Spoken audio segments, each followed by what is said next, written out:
Chapter 1. The Table of Glass. The restaurant was all polished stone and dim gold light, the kind of place where the menus didn't list prices and the waitstaff moved like train shadows. Crystal chandeliers hung low enough to glow in the wine glasses, scattering reflections across white linen and polished cutlery. Everett Sinclair sat at the center of the long table, shoulders straight, hands folded loosely in front of him, watching his own birthday unfold like a performance he hadn't auditioned for. 15 guests filled the room with noise, laughter that rang just a little too loudly, chairs scraping, forks chiming against plates.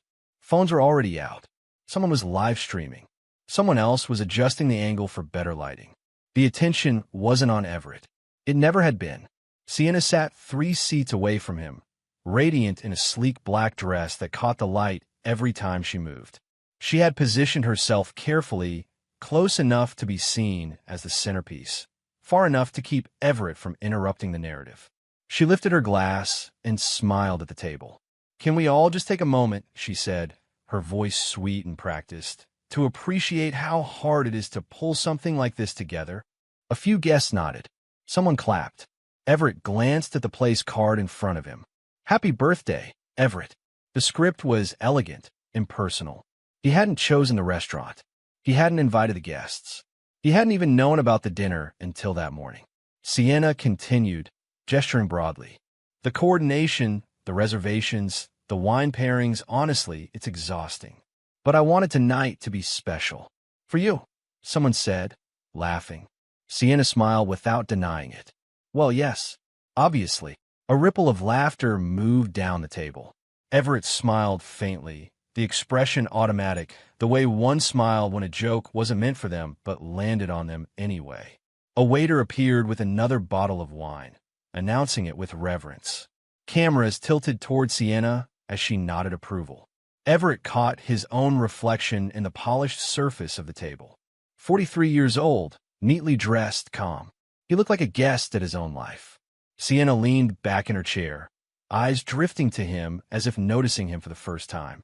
"Everett," she said, drawing out his name, "you're awfully quiet tonight." "I'm enjoying myself," he replied evenly. She tilted her head, studying him. "Are you? I always forget. You're not really the social type, are you?" A few people chuckled. Everett shrugged lightly. "I manage." "Oh, you do more than manage," she said, smiling thinly. "You survive. That's your real talent." The laughter was sharper this time. Someone lifted their glass in mock salute. Everett felt the familiar tightening in his chest, the old instinct to smooth things over, to make it easier for everyone else. He let it pass. Sienna wasn't done. She leaned forward, elbows on the table, eyes bright. "I mean, let's be honest. If it weren't for me, none of this would be happening.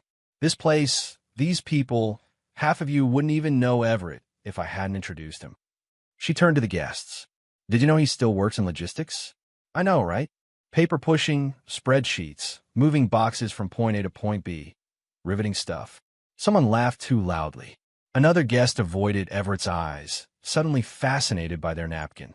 Everett took a sip of water. The glass felt cold against his fingers. He noticed small details instead, the hum of conversation from nearby tables, the clink of silverware, the way the chandelier light fractured into sharp angles on glassware. Everything looked delicate. Everything looked like it could shatter. Sienna waved a hand toward him. "Don't get me wrong," she said. "He's dependable. Useful, even. Every show needs someone backstage, making sure the lights turn on." The word useful landed heavier than the rest. Everett set his glass down carefully. His pulse was steady. His face gave nothing away. "Speaking of stages," Sienna continued, standing now, commanding the room without effort, "I want to thank everyone for being here. It means a lot to me." She raised her glass again. "To growth, to honesty, and to not settling." There was a brief, uncertain pause before the applause started. Phones lifted higher. Someone called out, "Cheers." Sienna turned back to Everett, her smile sharpening. "You know," she said casually, "I sometimes wonder how I ever ended up with you." The table quieted, tension stretching thin. She looked him up and down, openly appraising. "I mean, no offense, but you're not exactly easy on the eyes." You've aged aggressively. A few nervous laughs broke out. Someone muttered, "Damn." Everett met her gaze. He didn't blink. Sienna shrugged. "I'm just being honest. Be grateful I even dated you." The words cracked through the room like glass under pressure. For a heartbeat, no one moved. Then Sienna laughed, as if she'd delivered a punchline, and turned away from Everett toward the end of the table. A man stood there, taller, broader, wearing a confident smile that didn't belong in the room. Everett recognized him immediately, though they'd never been introduced. Sienna walked to him without hesitation. She cupped his face and kissed him slowly, deliberately, giving the cameras time to capture it. Gasps fluttered around the table. Someone laughed in disbelief. Someone else stood abruptly, chairs screeching against the floor. Everett watched, detached, as if observing a scene through thick glass. Sienna pulled back, still smiling. "I think that's enough honesty for one night," she said lightly. She grabbed her clutch and turned toward the exit. "I'm sure Everett's got this." She didn't look back. The room dissolved into awkward motion. Guests avoided Everett's eyes as they stood, murmuring excuses. One by one, they filtered out, heels clicking, jackets shrugged on, laughter forced and fading. Within minutes, the long table was mostly empty. A waiter approached hesitantly, placing the leather-bound bill folder in front of Everett. "Whenever you're ready, sir." Everett opened it. The total sat there in clean black numbers. $2,347. He took out his card, handed it over without comment. When it came back, he signed neatly, then pulled out his phone. He photographed the receipt, ensuring the total and date were clear. The waiter nodded respectfully and left. Everett sat alone at the table of glass, the chandeliers still glowing above him. He slipped the receipt into his jacket pocket, rose, and walked out calmly. Inside, something quiet and irrevocable settled into place. This was the moment pretending ended. Chapter 2. The Silence After Humiliation. Everett drove home alone. The city lights slid past his windshield in long, muted streaks, red and white blurring together, as if the night itself had decided not to pay attention anymore. The radio was off. His phone lay face down in the cup holder, dark and obedient. Every intersection felt longer than usual, every stoplight a pause that invited emotion to rush in. None did. When he pulled into the driveway, the house was dark, quiet. The porch light, set on an automatic timer, flicked on as his car approached, washing the front door in a pale, indifferent glow. He sat there for a moment after killing the engine, hands resting on the steering wheel, breathing evenly. No shaking, no heat behind the eyes, no urge to scream. That surprised him more than the humiliation had. Inside, the house smelled faintly of lemon cleaner and the dinner Sienna hadn't bothered to finish cooking earlier that evening. Everett hung his jacket carefully in the hall closet, straightening it on the hanger, as if the fabric might remember how it was treated. His shoes went neatly onto the mat. The motions were deliberate, almost ceremonial. He walked through the living room without turning on the lights. The furniture sat exactly where it always had. Family photos lined the mantel, vacations, birthdays, school events. Smiling faces frozen mid-laughter. He paused briefly in front of one frame. The four of them at the beach 2 summers ago, Sienna's arm draped possessively over his shoulder. He didn't linger. The office was at the back of the house, behind a door that had always remained locked. Everett keyed in the code, then added a thumbprint, then a second factor from a small device clipped inside his pocket. The door opened with a soft click. Inside, the room was spare. No family photos, no decorations, just a desk, a high-backed chair, and a concealed server rack humming quietly behind a false panel in the wall. He closed the door behind him and finally turned on the light. The glow revealed what he'd built slowly, patiently, over years. Everett sat down and powered up the terminal. The screen came to life, black at first, then populated with clean lines of text. He entered a passphrase he hadn't spoken aloud in a long time. The system accepted it without hesitation. The vault opened. There was no dramatic reveal, no gasp of disbelief. The truth didn't rush at him. It waited, neatly cataloged, time-stamped, cross-referenced. Everett leaned back slightly, hands folded, and began to review what he already knew was there. Financial records came first. Accounts he recognized, others he didn't. Transfers that had seemed innocuous at the time, round numbers, spaced weeks apart, now highlighted in red. He clicked into a timeline view, watching as the withdrawals formed a pattern too precise to be accidental. College fund, Isaac. College fund, Harper. The total sat at the bottom of the screen, cold and final. $183,000. Everett nodded once. No breath caught in his chest. No tightening of the jaw. Just confirmation. He moved on. GPS logs appeared next, plotted across a digital map. He zoomed out, then in, following familiar routes that diverged subtly, consistently. Addresses resolved into hotels, boutique places with discreet entrances, parking garages hidden from a street. Some locations repeated, so often they might as well have been marked home. He clicked on one. A calendar entry slid into view, synced automatically. Girls' night, brand meeting, late dinner. Everett closed that window and opened the message archives.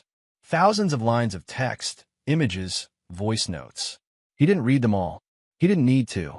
He filtered by a single name. Preston. The earliest message dated back farther than he'd expected. Casual at first, flirtatious, then familiar, then intimate. The language changed over time, less secrecy, more entitlement. Mentions of money crept in, then expectations. Everett scrolled until he reached attachments. PDFs, contracts, LLC registrations, shell companies. One in particular caught his eye. The address traced back to a property he didn't recognize until he overlaid the GPS data. A condo, purchased quietly, payments routed through layered accounts. Not an investment, a nest. Everett sat forward now, elbows on the desk, eyes focused. He cross-checked the name on the LLC with another file. A family trust. Preston's. So that was how it had been done. He leaned back again, letting the chair support his weight. His reflection stared back at him from the darkened edge of the screen, calm, composed, almost clinical. This wasn't discovery.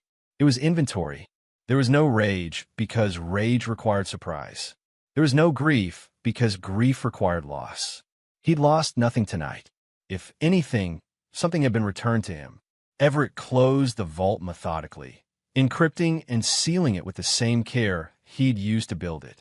He shut down the terminal, waited for the hum behind the wall to settle back into its quiet rhythm, and stood. Upstairs, the house remained still. He checked the kids' rooms out of habit. Isaac sprawled diagonally across his bed, one arm hanging off the side. Harper's nightlight cast soft stars across her ceiling as she slept curled around a stuffed animal. Everett adjusted the blanket at Harper's shoulder, careful not to wake her. In the master bedroom, he undressed without turning on the overhead light. The bed felt larger than usual. He lay down on his side, facing the window, and listened to the distant sound of traffic easing into the early hours of morning. His phone buzzed once on the nightstand. He didn't look at it. For the first time in months, his mind was quiet. No questions looping. No explanations rehearsed. No denial left to maintain. Only clarity. Everett closed his eyes and slept peacefully for the first time in months. Chapter 3. Morning like nothing happened. Everett woke before the alarm. The house was still wrapped in that thin, fragile quiet that only existed for a few minutes each morning, before responsibility stirred and noise returned. Pale light crept through the blinds, striping the ceiling. Everett lay there, eyes open, breathing slow and even. No weight pressed on his chest. No replay of the night before. He sat up, swung his legs over the side of the bed, and stood. Downstairs, the kitchen lights hummed softly as he switched them on. He filled the kettle, set it to boil, and pulled eggs from the fridge. The skillet warmed under his hand as he moved through the motions he'd practiced for years. Crack, whisk, pour, stir. Bacon sizzled. Bread dropped into the toaster. Normal sounds. Normal smells. Isaac shuffled in first, hair sticking up in 3 directions, still half asleep. Morning, he mumbled. Morning, Everett said, calm and steady. Isaac glanced at the stove. You're making the good eggs. Everett smiled faintly. Figured it was that kind of morning. Harper followed, dragging her stuffed rabbit by one ear. "Dad, can I have strawberries?" "They're already washed," Everett said, sliding a bowl across the counter. She beamed. "You're the best." Everett's chest tightened briefly, then settled. They ate together at the island. Isaac scrolled on his phone between bites. Harper hummed softly to herself. No one mentioned Sienna. No one asked questions Everett wasn't ready to answer. "Big math quiz today," Isaac said, mouth full. "You'll do fine," Everett replied. "Just read carefully." Harper swung her legs. "I have art." "Lucky day," Everett said. When breakfast was done, Everett packed lunches, zipped backpacks, tied Harper's shoelaces when she pretended she couldn't do it herself. He watched their faces closely, not for signs of suspicion, but for reassurance. They were safe. They were intact. That was all that mattered. The drive to school passed in comfortable silence, broken only by the radio playing low. Everett stopped at the drop-off lane and leaned across the seat. "Good luck today," he said. Isaac nodded. "See you later, Dad." Harper leaned in for a hug, squeezing tight. "Love you." "Love you too," Everett said, meaning it with a clarity that felt new. As they disappeared into the building, Everett sat in the car a moment longer. His phone buzzed. Once. Twice. Again. He didn't pick it up. At a red light, he finally glanced at the screen. 12 missed calls. 6 voicemails. 23 messages. All from Sienna. He flipped the phone face down and drove on. At the office, Everett arrived earlier than usual. The lobby smelled faintly of coffee and disinfectant. The receptionist looked up as he passed. "Morning, Mr. Sinclair." "Morning," he replied, nodding. He rode the elevator alone, watching the numbers climb. Inside his office, he set his briefcase down and powered on his computer. Before opening any work files, he connected an external drive and opened a familiar interface. Every missed call automatically logged. Every voicemail transcribed. Every message archived, time-stamped, preserved. His phone buzzed again. Everett didn't flinch. Mid-morning, his assistant knocked lightly on the door. "Everett." "Yes." "There's a situation downstairs." He didn't ask who. He already knew. Everett stood, straightened his jacket, and followed her to the hallway overlooking the lobby. Sienna's voice carried upward, sharp, insistent, cracking at the edges. "This is ridiculous," she snapped. "I'm his wife. You can't keep me out." A security guard stood calmly between her and the elevator. "Ma'am, you don't have clearance." "I don't need clearance," she said, laugh brittle. "I belong here." Everett watched from above, unseen. Sienna's hair was immaculate, her makeup flawless, but her hands moved too fast, her smile flickering on and off as she scanned faces for allies that weren't there. "Everett," she shouted suddenly, spotting him. "Everett, this is insane. Tell them to let me up." The lobby went quiet. Everett didn't move. Her expression shifted, confusion first, then irritation. "Are you serious?" she called. "You're really doing this?" He met her eyes across the distance. His face gave her nothing. She stepped forward, but the guard blocked her gently. "Ma'am, you need to leave." Sienna laughed again, high and forced. "You think you can just shut me out? After everything I've done for you?" Everett turned away. Behind him, her voice rose, words tumbling faster now. Accusations, pleas, half-finished threats. None of them reached him. By the time he returned to his office, the noise had faded. His assistant hovered uncertainly. "Do you want me to?" "No," Everett said. "It's handled." He sat down, reopened his work files, and resumed his day. By noon, the missed calls had climbed higher. Everett's phone remained silent on his desk. Every vibration captured, cataloged, and ignored. He didn't feel victorious. He didn't feel cruel. He felt balanced. By the time evening approached, the shift was complete. Not dramatic, not loud, just undeniable. Everett didn't speak to her, and control had shifted completely. Chapter 4, The Pattern. The cafe Nathan chose was deliberately unremarkable. It sat between a dry cleaner and a closed-down bookstore, the kind of place people passed without noticing. No background music loud enough to interfere. No lingering crowds. 2 exits. Everett clocked all of it the moment he walked in. Nathan was already there, seated with his back to the wall, a black coffee cooling untouched in front of him. He looked older than Everett remembered, more lines around the eyes, more gray at the temples, but his posture was the same. Alert, economical, built from years of watching instead of talking. "Hey," Nathan said, standing briefly. "Hey," Everett replied, taking the chair across from him. They didn't hug. They never had. Their family expressed concern through preparation, not contact. A waitress appeared. Everett ordered coffee. Black. Nathan waited until she left before speaking again. "You sure you want to hear this in public?" Everett nodded once. "Say it." Nathan studied him for a second, then reached into his jacket and slid a thin folder across the table. "No dramatic flair. Just facts in Manila. I ran Preston Gallagher like you asked," Nathan said. "Didn't take long." Everett didn't open the folder yet. Because guys like him leave tracks," Nathan said. "They think they're clever. They're not." Everett opened the folder. Photographs, bank statements, names, dates, faces of women smiling beside a man who knew exactly how to look trustworthy. Nathan leaned back. Preston doesn't hunt randomly. He targets married women with high household assets and low emotional friction. Everett's eyes moved steadily across the page. "Translation?" Everett asked. "He looks for women who feel unseen," Nathan said. "Who think they're smarter than their husbands. Who want validation without consequence." Everett flipped to the next page. Once he's in, Nathan continued, he mirrors them. Their language, their complaints, their fantasies. He convinces them the marriage is the problem. Then he suggests solutions. Everett stopped on a highlighted section. Shell companies. Every time, Nathan said, he nudges them toward investments. Emergency transfers. Joint ventures. College funds are his favorite. Big numbers, emotionally justified. Everett's jaw tightened for half a second, then relaxed. Nathan tapped the folder.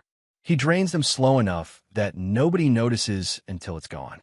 Then he disappears. "How many?" Everett asked. Nathan exhaled through his nose.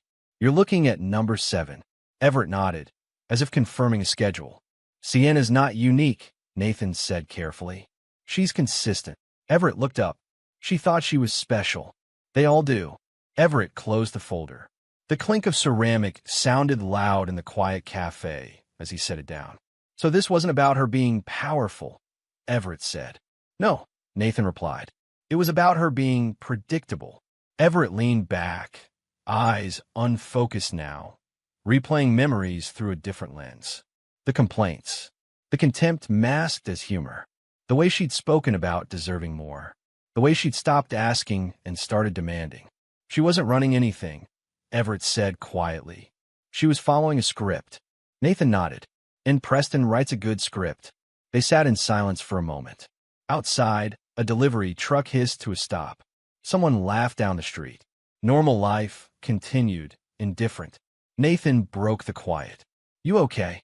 Everett met his brother's gaze. "I'm clear. That's not what I asked." Everett considered it, then shook his head slightly.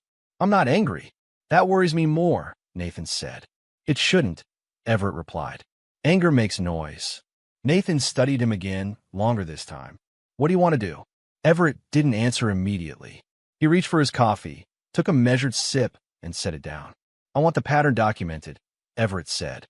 "Every victim, every transfer, every property." Nathan's eyebrow lifted. "That's a lot of work." "I know.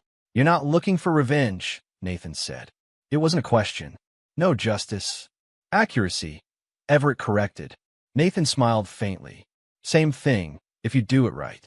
Everett slid the folder back across the table. "I want timelines, correlations, independent verification." Nathan nodded, already thinking through it. "And Sienna?" Everett's expression didn't change. "She stays exactly where she is." "Which is?" "Exposed," Everett said. "Just not yet." Nathan leaned forward slightly. "You're sure about this pace?" "Yes." "No public moves?" "No emotional moves." Nathan exhaled, then gave a short nod. "Then you're doing this the smart way." Everett stood. "That's the only way." They didn't linger. No dramatic goodbyes.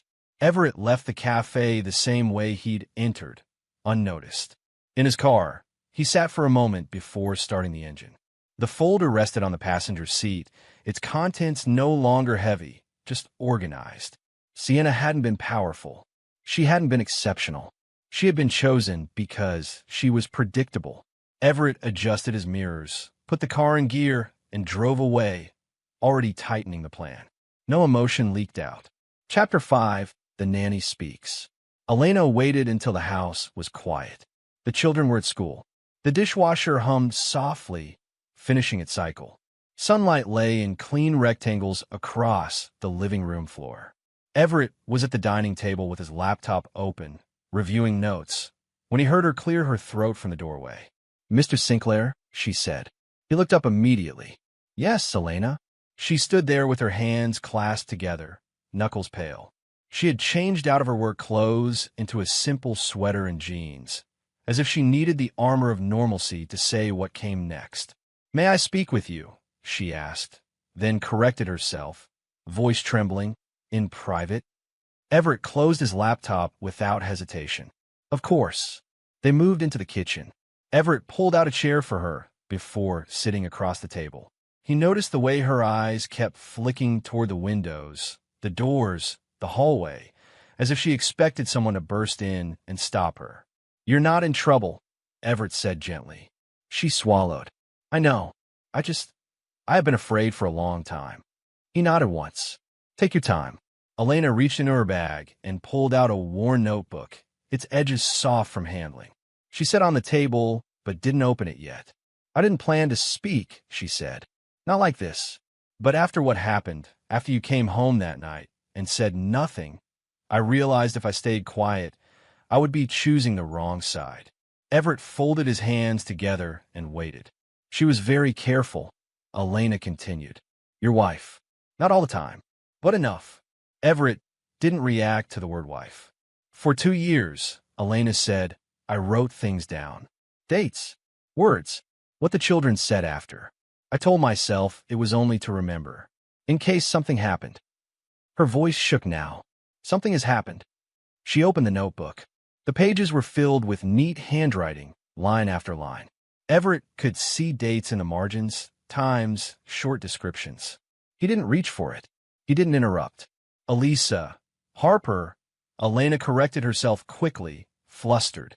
"Harper cries when she thinks she's in trouble. Not because she is afraid of punishment, because she is afraid of disappointing her mother." Everett's jaw tightened just slightly. She was told she was dramatic, weak, that she should be grateful anyone loved her, Elena said. "Your son, Isaac, was called lazy. A burden. She said he would end up like you." Elena flinched after saying it, as if expecting Everett to explode. He didn't. "There were days," Elena continued, "when she would bring men into the house while you were gone.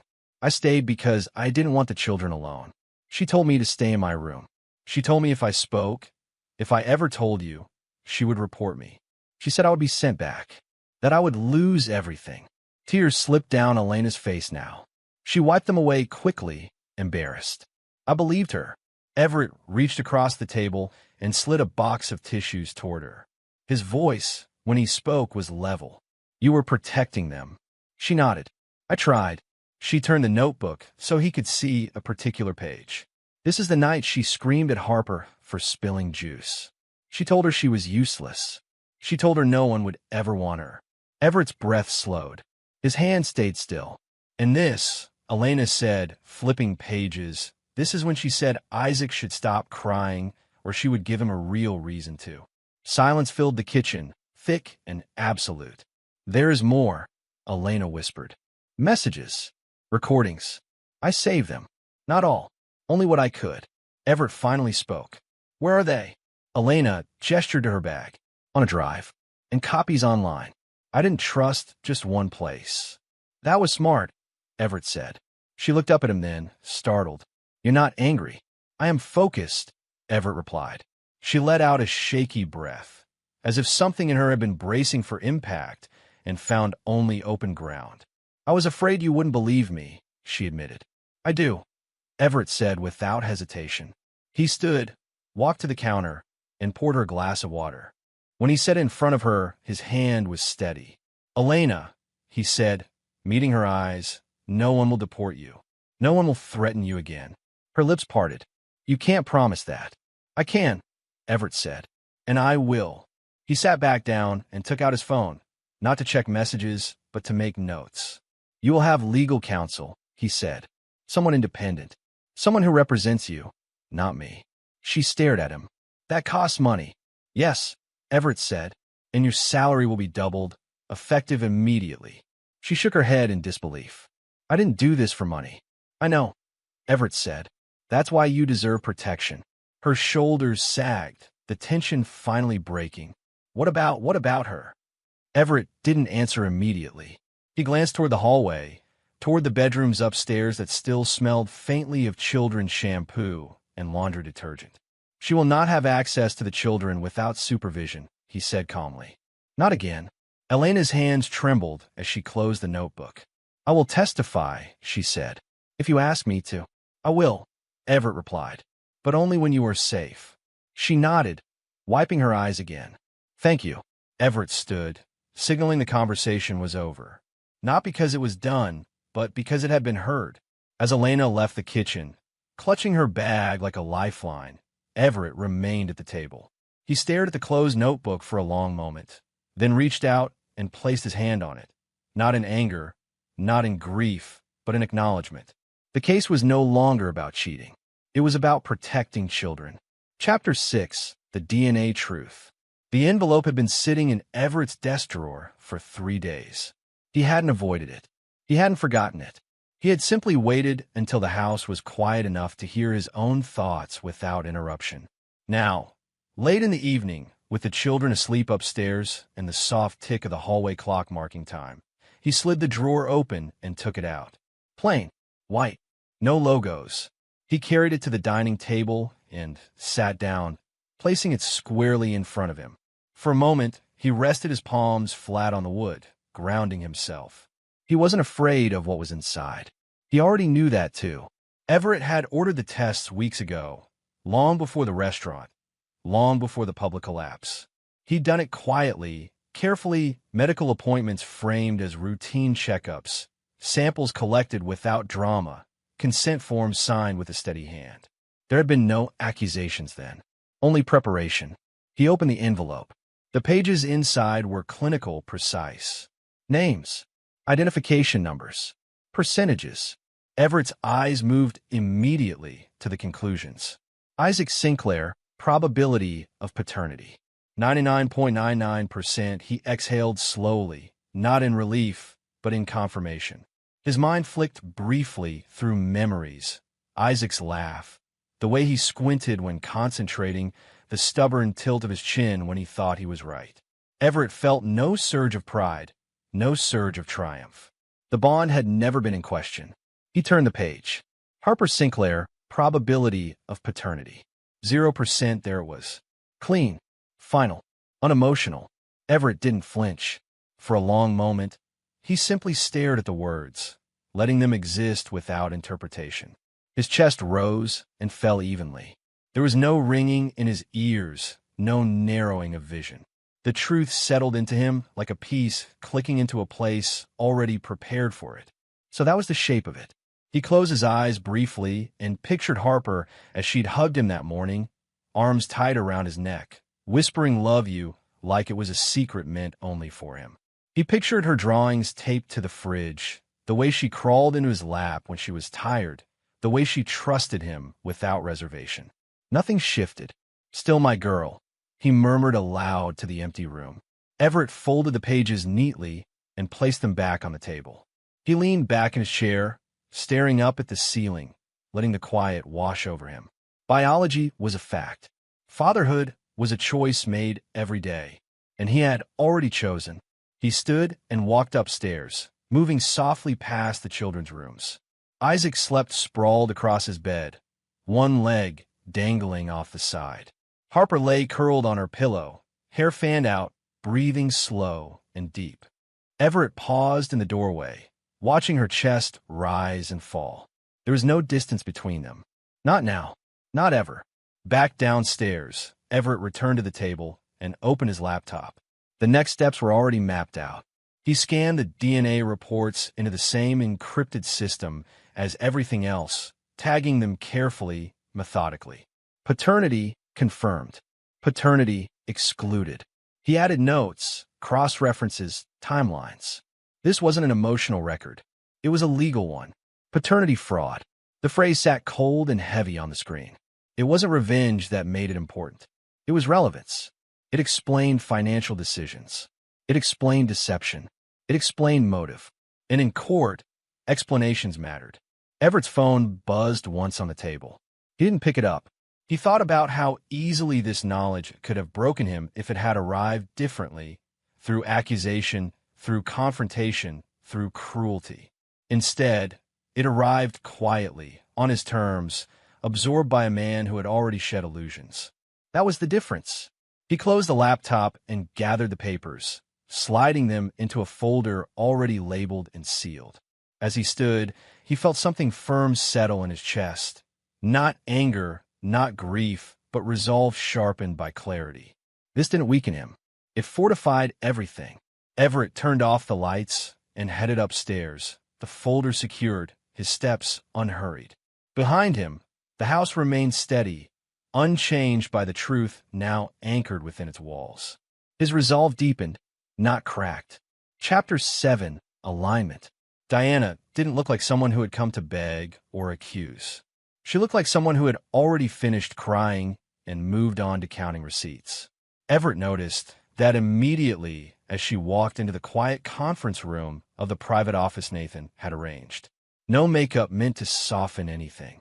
No nervous gestures. Just a leather folder held close to her chest and eyes that had learned how to stay steady. "Everett Sinclair?" she asked.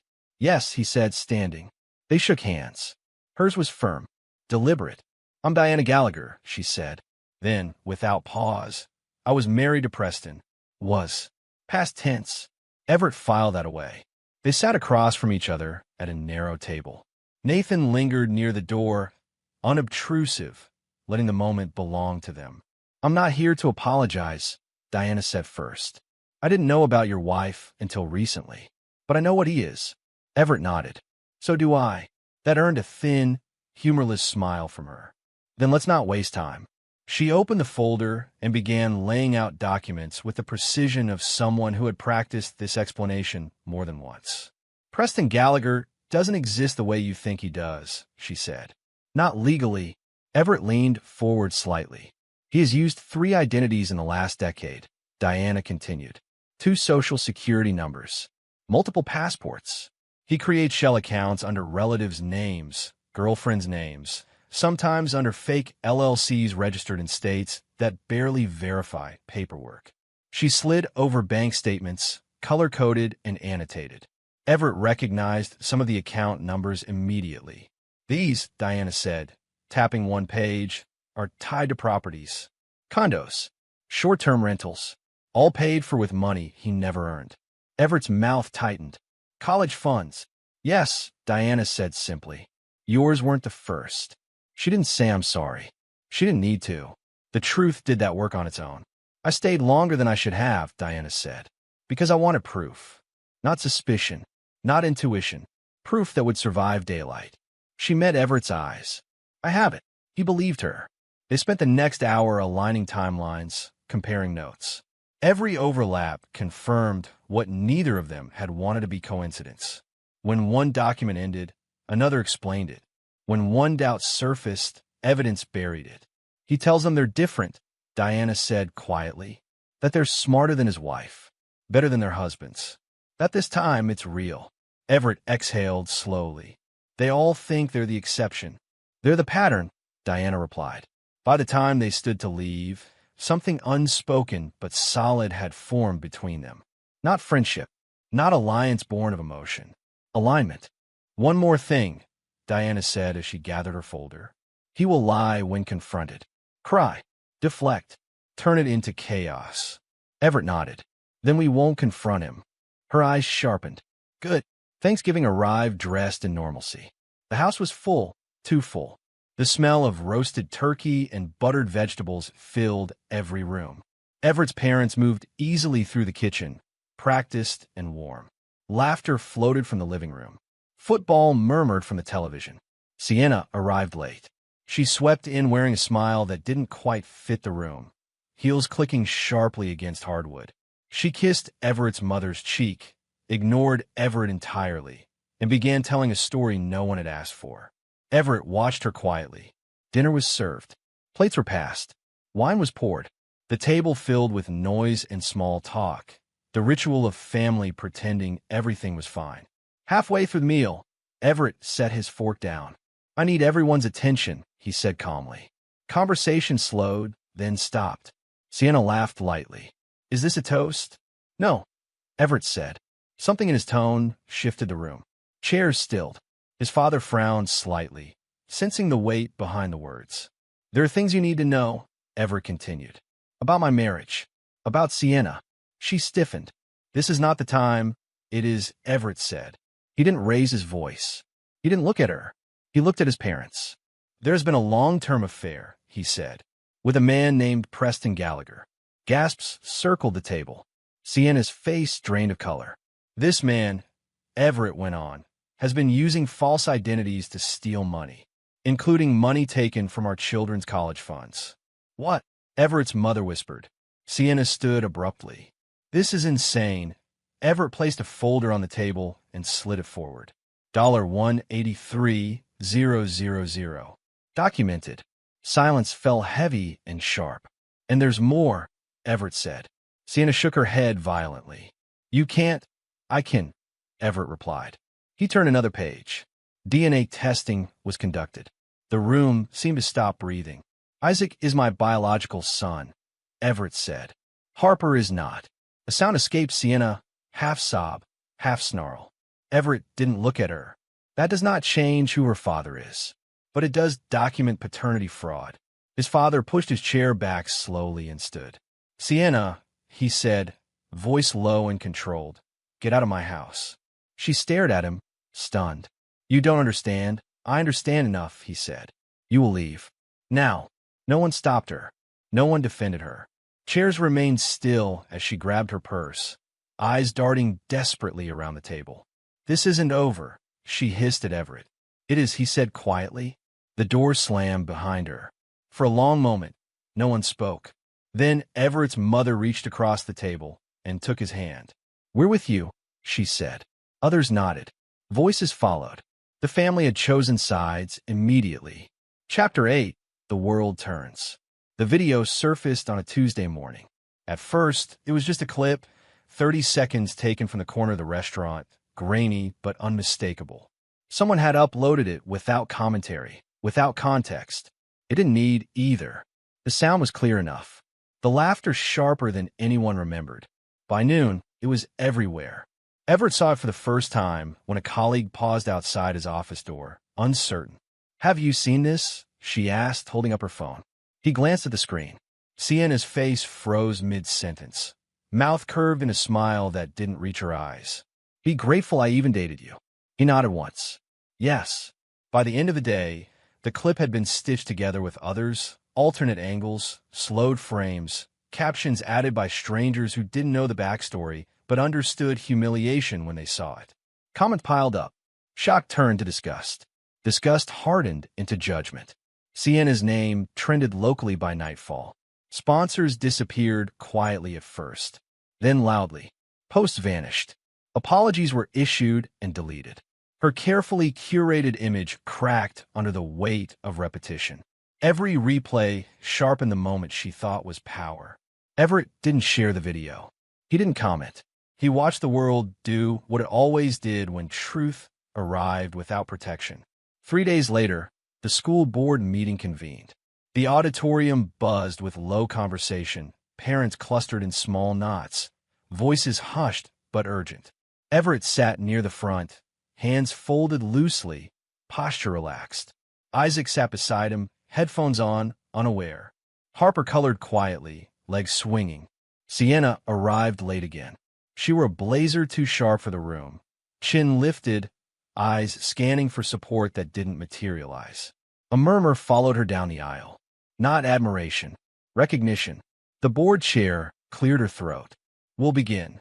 Agenda items moved quickly, budget approvals, event planning, until the chair paused, glancing down her notes. Before we continue, there's a matter of conduct that has been brought to the board's attention. Sienna shifted in her seat. A parent stood. "I'd like to speak." Another followed. Then another. "She publicly humiliated her husband," one said. "She represents this school," another added. "My children saw that video," a third said. They asked if that's how adults treat each other. Sienna stood abruptly. "This is inappropriate. My personal life, it stopped being personal when it became public," someone snapped. The chair raised a hand. "Mrs. Sinclair, please sit." Everett rose slowly. "I can answer questions," he said calmly. The room quieted. "There's been theft," Everett continued, "from our children's college funds. Documented." A ripple moved through the crowd. "There has been emotional abuse," he said. "Witnessed. Recorded." Sienna shook her head violently. "You're lying." Everett didn't look at her. He placed a folder on the table in front of the board. "I am prepared to submit evidence," he said. "Privately and legally." The board members exchanged glances. One nodded. "We've heard enough," the chair said. "All in favor of removal?" Hands rose. Every single one. Sienna laughed, a brittle, disbelieving sound. "You can't do this." "It's done," the chair replied. Parents stood as Everett sat back down. Some approached him quietly. "If you need witnesses," one said. "We've seen how she treats the kids," another added. "You're not alone," a third whispered. Everett nodded, accepting without ceremony. By the time the meeting adjourned, the shift was complete. At pickup the next day, whispers followed Sienna's absence.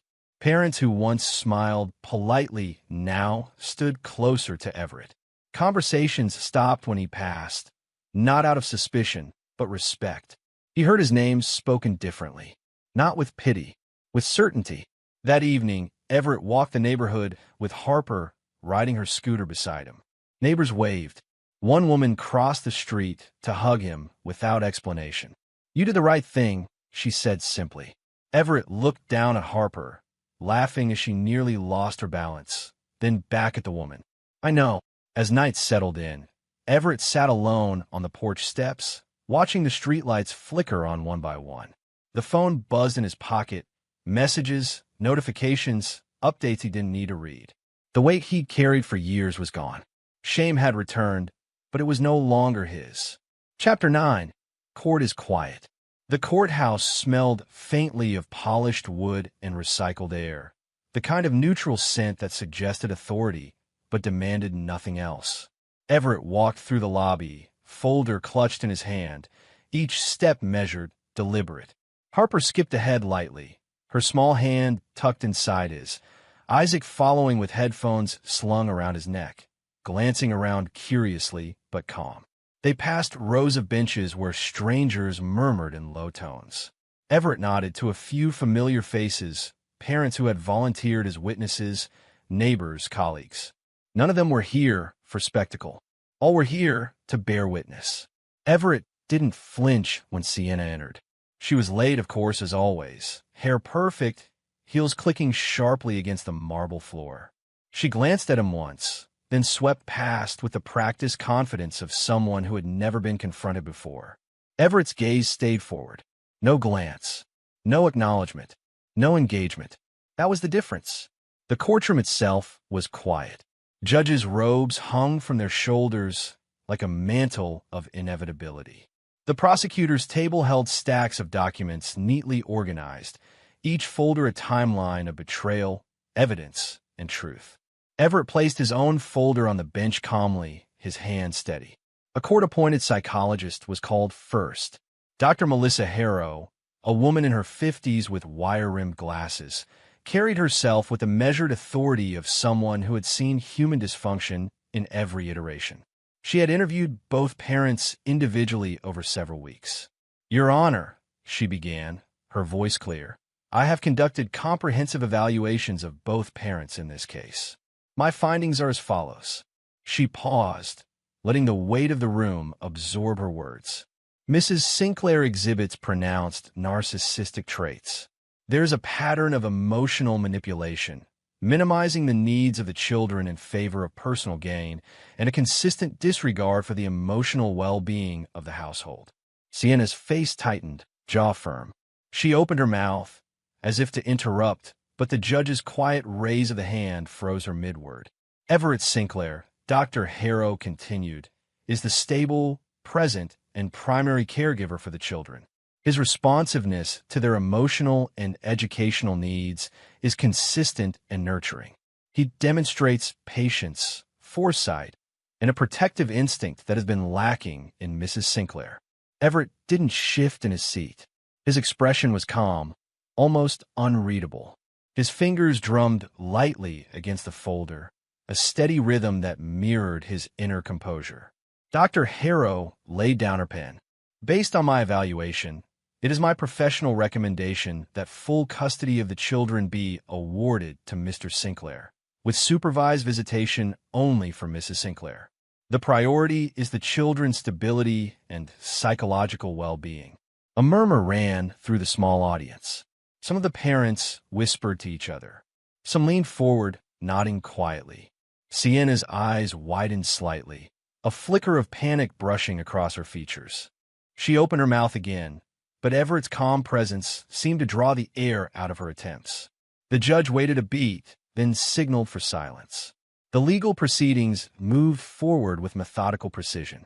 Attorneys referenced bank statements, phone logs, and documentation of the emotional abuse Elena had submitted. Everett remained quiet, attentive. Each piece of evidence was presented, verified, and filed. His voice was used only once to answer a procedural question about verification of the digital vault, but even then, it was low, firm, devoid of drama. The courtroom door opened suddenly, and officers escorted Preston Gallagher in. His eyes darted around, searching for recognition, for sympathy. There was none. Not here. Everett did not look at him. He didn't flinch when the handcuffs clicked. Preston's smug smile faltered as he realized the full weight of what he had done, captured not just by documents, but by strategy, patience, and foresight. The prosecutor began the formal charges. 7 counts of fraud, financial manipulation, theft across multiple states. The weight of the evidence was undeniable. Preston's defense attorney sputtered, raising objections that were dismissed one after another.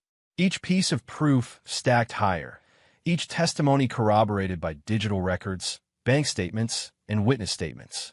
Everett sat back slightly, letting the courtroom absorb the narrative of Preston's crimes.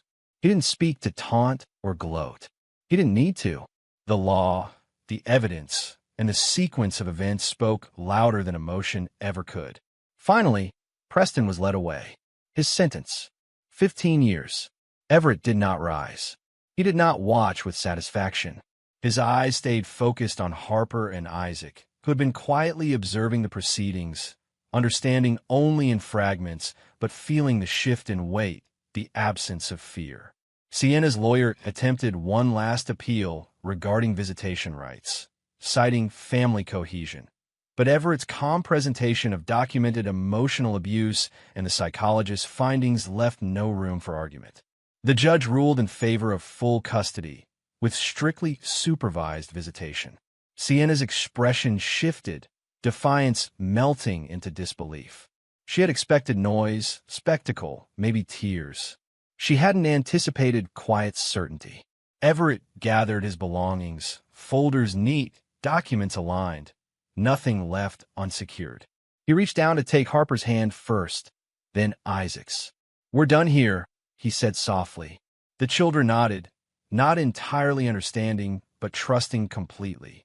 They followed him out of the courtroom, past Sienna, past Preston, past the small audience that had quietly observed justice unfold. No one cheered. No one clapped. There was no applause.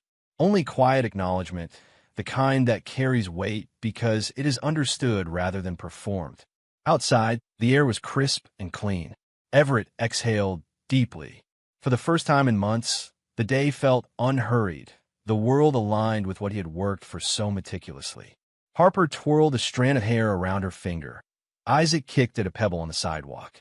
Everett let them move freely, guiding without control, present without interference. He didn't feel triumphant. He didn't feel anger.